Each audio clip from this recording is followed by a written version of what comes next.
Que je témoigne derrière l'estrade sur mon déambulateur. Peut-être ça peut paraître pas grand-chose pour les gens, mais pour moi c'est beaucoup. Amen. Amen. Adieu.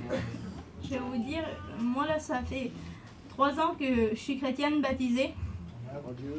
Mais ce que je veux vous dire, c'est le mot que le Seigneur il dépose sur mon cœur.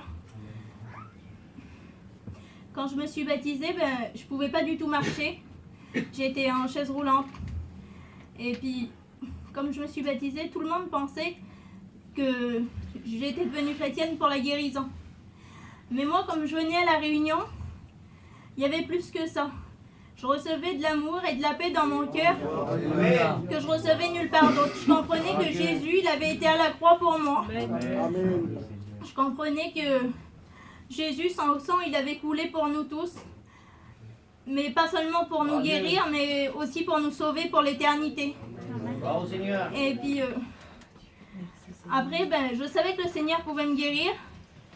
Mais Seigneur, je dis Seigneur, moi, je veux pas que tu me guérisses totalement d'un coup. Je sais que tu peux le faire, mais ça, si c'est pas le Seigneur qui vous demande de le dire, vous pouvez pas le dire naturellement.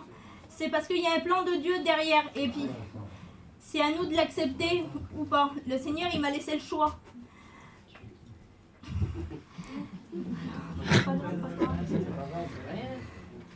Le Seigneur, il m'a laissé le choix, mais ce choix-là, je l'ai accepté parce que notre intelligence à nous, elle est réduite par rapport à celle du Seigneur.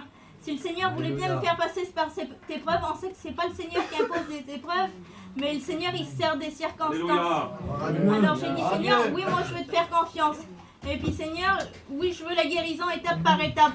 Jour après jour, je veux comprendre ton miracle. Jour après jour, je veux comprendre ta gloire. Je veux pouvoir grandir dans ta parole. Je veux que tu me façonnes à ta façon, à toi, Seigneur. Puis j'ai commencé à faire des progrès. Et puis...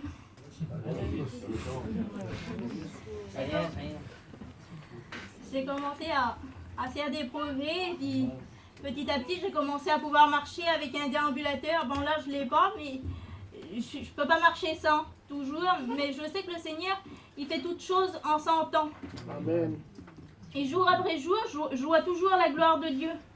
Mais vous savez, dans une vie, c'est pas l'absence de problème qui fait la paix.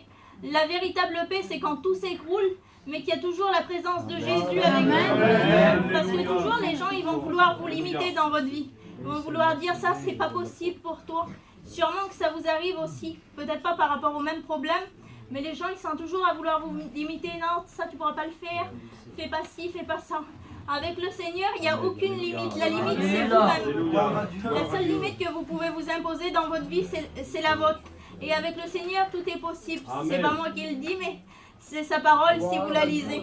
Amen. Alors, ce que je peux vous dire, c'est que dans votre vie chrétienne, vous pouvez tout.